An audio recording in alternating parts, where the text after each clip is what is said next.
Welcome to Viewpoint. My name is Susan Salomone, and I am the co-host. Our host, Lillian Newman, is off for the day. The mission of Viewpoint is to bring topics of concern and interest to our communities, and we do this by having experts in those fields on our show. Today, we're excited to have Jeffrey Veatch of the Justin Veatch Foundation on our show. Thank you for coming, Jeffrey. Well, it's a pleasure to be here. Thank you for having me. Oh, you're welcome. So you've had quite a journey, and I was hoping you would be able to tell our audience your story, where you started and how you wound up where you are today. Well, you know, we were proud parents, of course, like everybody else when you have a child. And as you and others have experienced, we lost our child to an accidental drug overdose. So in 2008, our son Justin died from snorting a small amount of heroin through a straw, and turned our lives upside down. This is in 2008, and of course there was more of a stigma at that time to accidental drug overdoses. And we, as a family, honestly could not believe that he could be involved with heroin, something that just we couldn't understand. But so it turned our lives upside down. I like to say we became poster parents, you know. And unfortunately, since that time, the numbers of folks like us have increased exponentially. The Surgeon General reported on 2014, they cited the fact that 28,000 had died that year from opioid and heroin overdoses alone, and that's mushroomed to 64,000 in 2016, according to the Centers for Disease Control. So we didn't know what to do, like most parents who lose a child, but we had to do something because our son was very talented, and he was a musician, and he wrote songs. He had recorded songs, has dreams of finishing his album. He had 6 songs that were recorded professionally, and we spent a year, we're in mourning, you know, but at the same time, we're trying to do programs and start a nonprofit. But we wanted to figure out a way to share his music with the world. And we ended up having artists that he had admired that we'd followed around with him, going to school, going to concerts and things, to cover Justin's songs. That's a tall order, getting somebody who's well known to cover a song. Yeah, and it started out with a fellow named Mike Kinsella in Chicago, who heard Justin's music, who he put on the internet, and I reached out to him, and I got him because he's one of these few people that responds to emails. And he heard the music, and he said, you know, he's doing exactly what I was doing when he was that age, and he listened to the music. He said, I'd love to cover one of the songs, and he picked it out. And that got us going. We had other artists from around the country, even Toronto, Canada, members of a rock group called Boys Night Out. I'd never heard of them. I looked at their website, and they had millions of fans. And then I was later told that Justin had been a big fan, and unknown to me. So we ended up with an album, and I'll hold it up. I don't know if you can see it. It's called Permagrin. That's a name that he chose. Okay. Permagrin, the music of Justin Veatch by the Iveryton Piano Factory and Friends. He had kind of created this name. So we have this album of his music, and it's been streaming all over the world, actually in 30 countries. Okay. So it's not a big hit or anything, but it's inspired a lot of young people about his story. And of course, I haven't told you anything about his story other than the fact that we lost him. Yeah. So as parents, when you lose someone, you want to do something. And we made a decision right early on that we wanted to make as much noise as possible rather than to just kind of hide under the rug over what happened to our son. So we began to talk about the drug issue and what happened to Justin. We had the opportunity to be appearing on ABC's Good Morning America. They did a 6-minute segment on Justin. This is called Heroin in the Suburbs. When was that? That was in 2010, in June of 2010. And okay. It's actually up on our website, thejustinveatchfund.org. You can watch it. Okay. It's still there. And that started the ball rolling for us. We had developed, we went through the process of creating a nonprofit, a 501c3 they call it, and we began to raise money for scholarships because Justin was a musician. So we wanted to honor young musicians like him with some help. And we also wanted to inspire them, through whatever we could do in the way of a message. And we awarded our first scholarship in his name in Yorktown High School in 2009, in June 2009. Okay. And that grew to beyond Yorktown High School, and as of this June, we will have awarded 35 $1,000 scholarships to kids. We're going to do 6 this June. We have an awards program at Hart Library in Shrub Oak, and this time we're going to have Sloan Wainwright, a well-known singer-songwriter, as our keynote speaker. And we're just pleased to be able to honor these kids because there's a lot of talent in our area. And we always find 6 very, very fine kids. A lot apply. They have to write an essay. They have to work for it.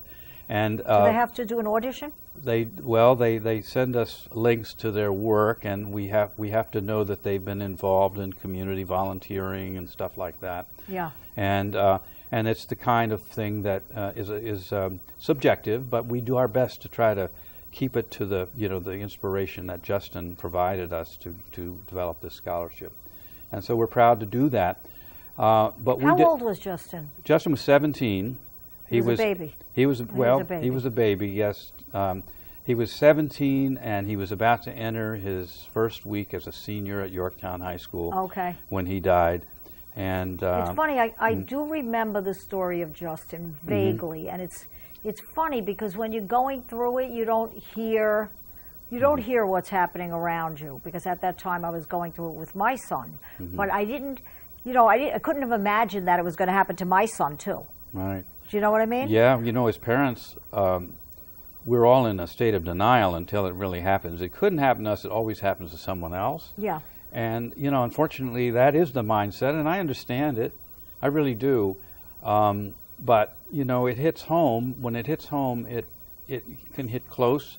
1 out of 3 people have been impacted by the drug crisis in our country. And it's bound to hit home sooner or later to a lot of people.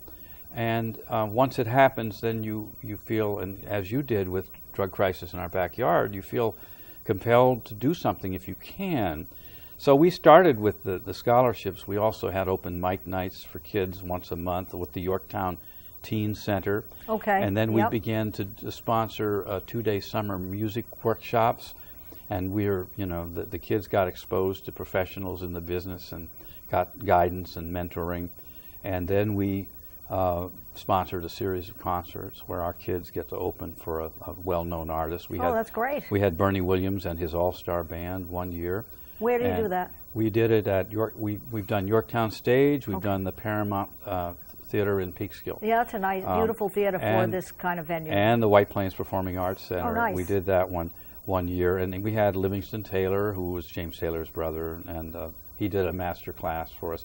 So it's kind of a labor of love for us to try to give back to the teens and at the same time teach them what happened to Justin and how to take better care of themselves and to look out for their friends. And the hardest thing for me, I might as well segue into this right now, the hardest thing was for me to develop a talk that made sense, that could tell Justin's story.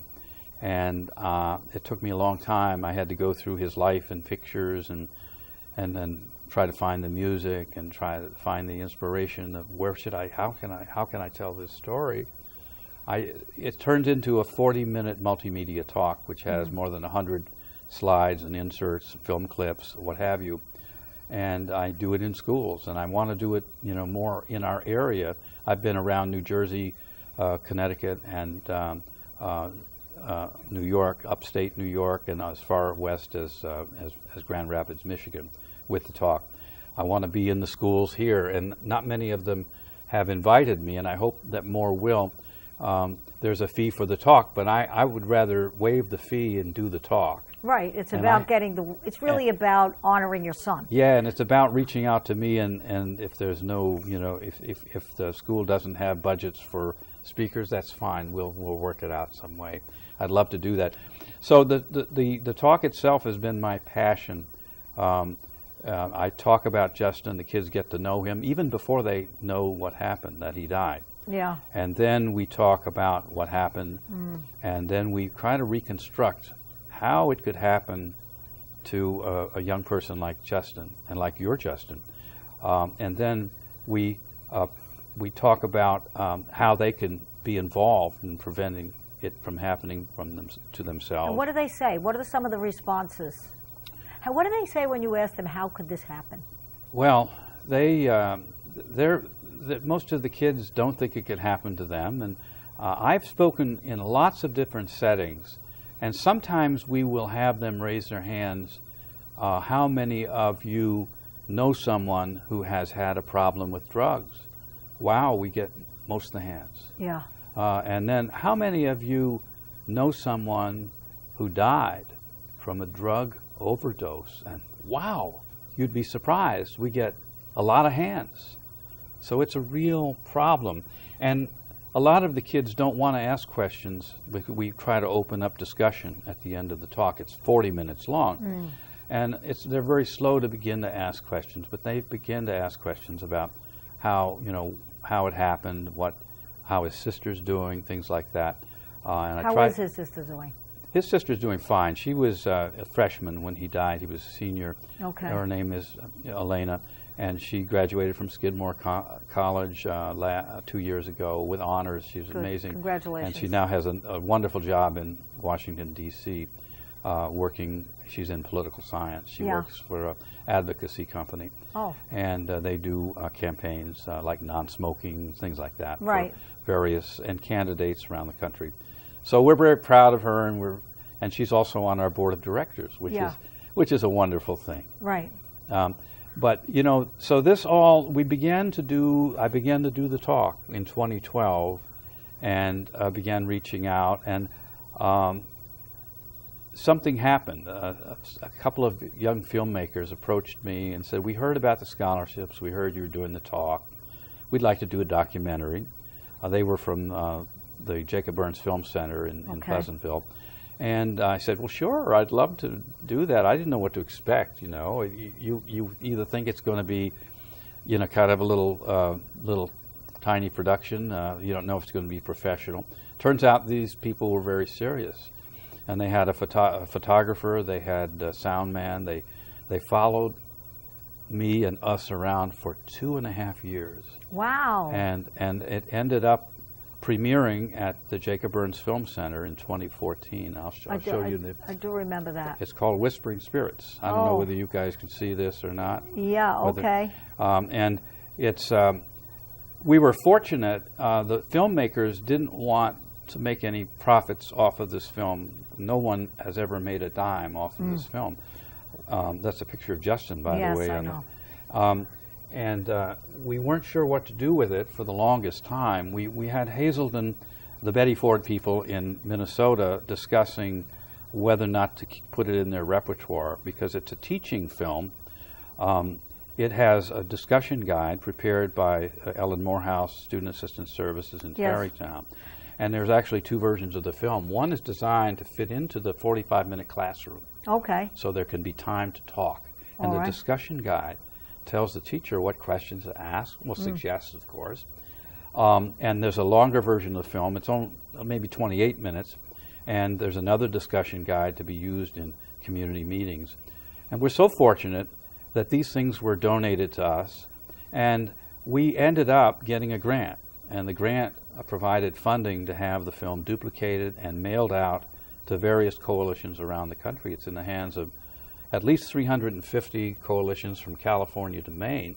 The National Council on Alcoholism and Drug Dependence endorsed it. Yes, and they had sent it to all their 80 affiliates in 29 states. So now there's 2 films. There's 2 different lengths. There's still different versions of the film. Okay. One takes out a little bit of the extra music, which we find very entertaining. And the lovely thing about this film is all the music, the whole soundtrack, is from Justin. Okay, so you must love to hear that. All this, and not even the material that was in the CD. There's more than that. So it's a beautiful thing.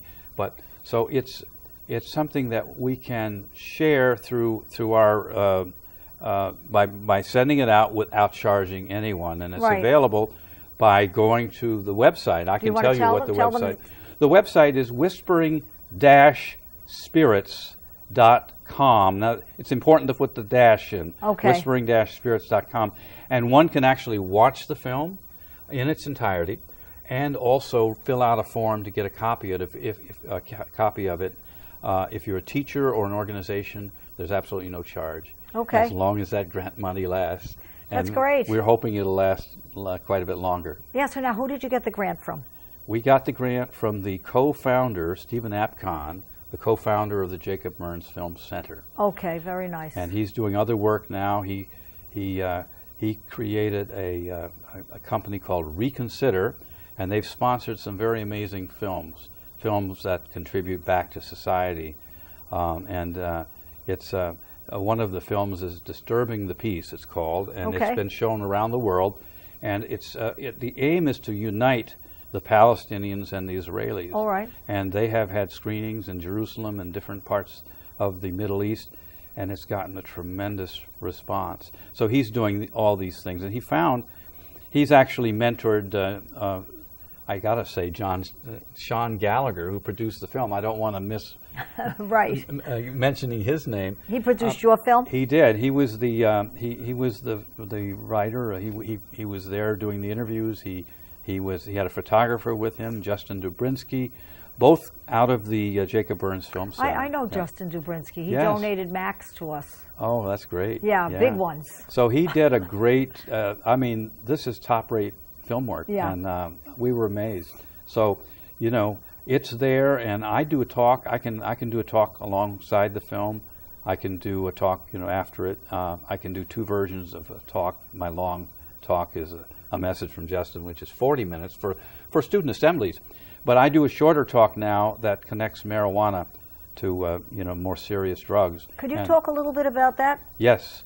At first, most of the thinking is, well, marijuana is not in the same category as the opioid drugs, and we certainly thought that. A lot of kids and young people, they shouldn't be, but they're smoking marijuana. They're experimenting. We found since that time that studies show that it's very damaging to a young person's mind. In fact, they're talking now about the fact that one should wait till they're 28. You have to have a mature brain before you can experiment with these things and be safe. So my thinking has changed, though, because of what happened to Justin. And as I reconstructed and what happened to your Justin, all of the young people that I've heard of that have died from an opioid overdose have started with marijuana. And the studies show that if you're experimenting with marijuana, you're twice as likely to abuse opioid painkillers, 3 times more likely to become addicted to heroin.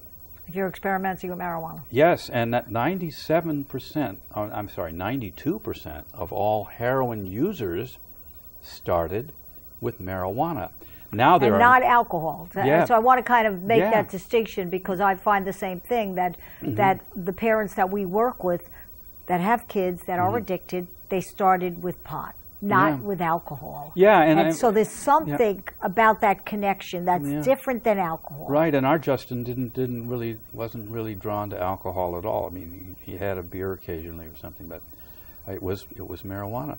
And we're finding now there are new studies that have come out, and there's an organization that's done a lot of work. It's called SAM, Smart Approaches to Marijuana, and I know Kevin Sabet, who is the co-founder of that organization, is going to be speaking in Cortland in the near future, and you'll be talking more about that. Yep. I was at a conference with him in Atlanta, Georgia, just last week, where we presented talks at their summit meeting. Met a lot of great people from around the country, and the stories I get are amazing. Did they present findings? Did he present findings? There's lots of new research. There's a whole page. If you go to learnaboutsam.org, that's easy to remember, right? Right. Learnaboutsam.org. They have page after page and new studies, and they've spent a lot of time studying the states that have legalized marijuana in one form or another. Good. Particularly Colorado. Because it's the longest. Yeah, Colorado has had a very difficult time, and they're not talking about it. Right. They're painting a rosy picture about how marijuana has been good for their state, but it's turning into a big business enterprise that's hurting a lot of people. And they have a lot of research about what marijuana has done to people in Colorado. And that marijuana industry is turning to the concentrated forms of marijuana, the so-called hash oils and things like that, right. that are getting to be very high in THC. Right, 75 way beyond, to 90%. Yeah, it's not the marijuana that we as young kids knew.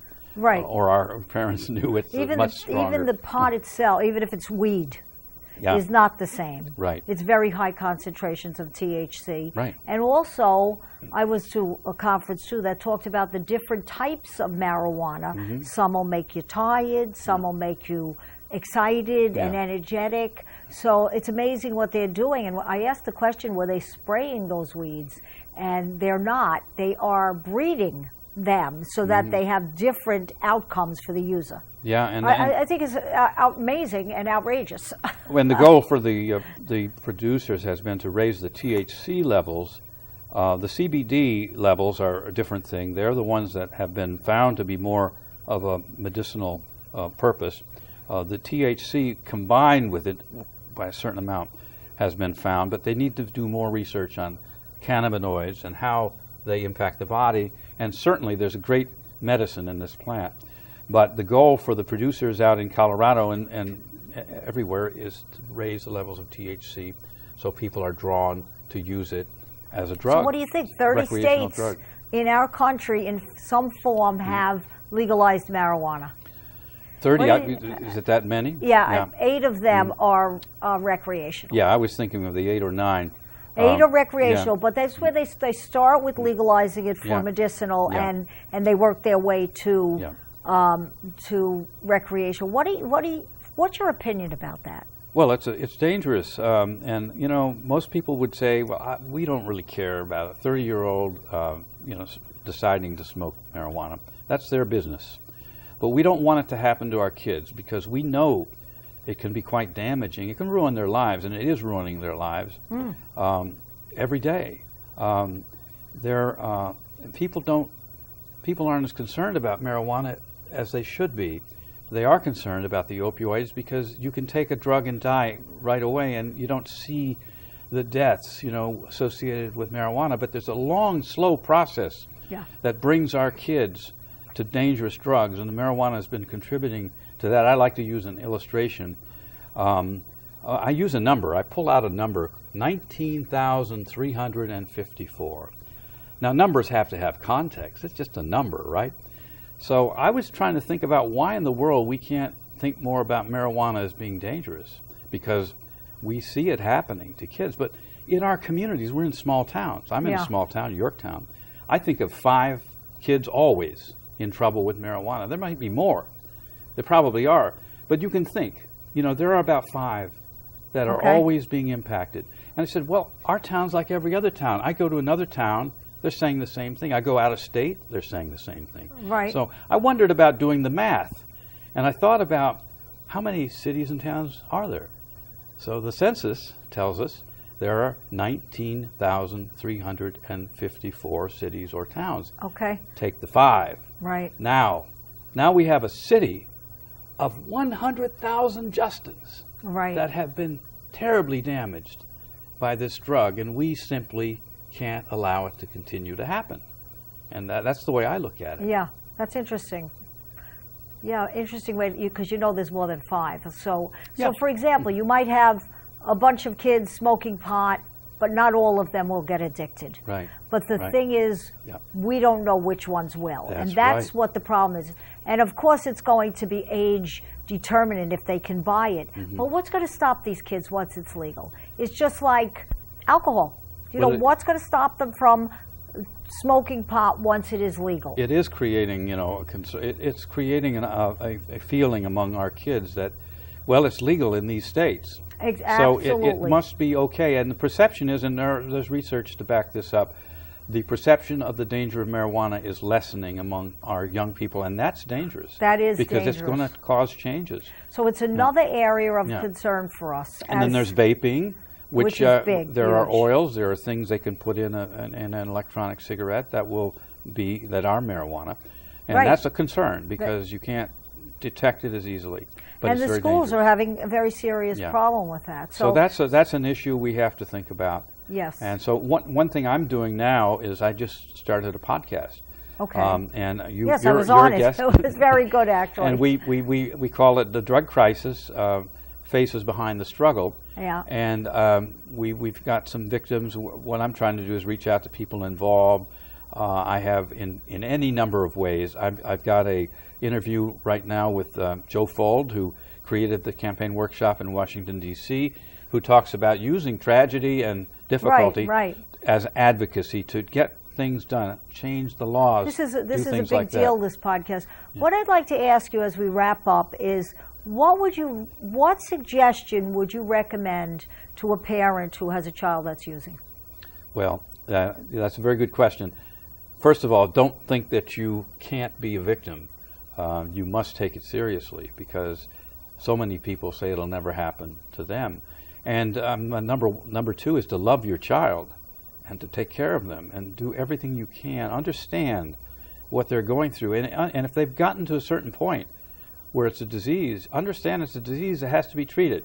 Just like cancer. So you have to be sure that they get medical attention, the attention they need. And if they have to go into rehab for 6 months, it has to be done. Yeah. Now, it's very difficult because the insurance programs have been hard on people. And it's getting better, hopefully, and there's new federal money. It took a year to get this going, but when I was at the conference, I learned there's a lot of new things in place. Okay, well, Jeffrey, we have finished the 28 minutes, and it's gone so fast. Absolutely. I loved having you on, and we'd love to have you on again because you offer so much to our communities. Well, thank you so much for having me. I appreciate it. Oh, you're welcome. It was really nice having you. Thank you. Learned so much more about you.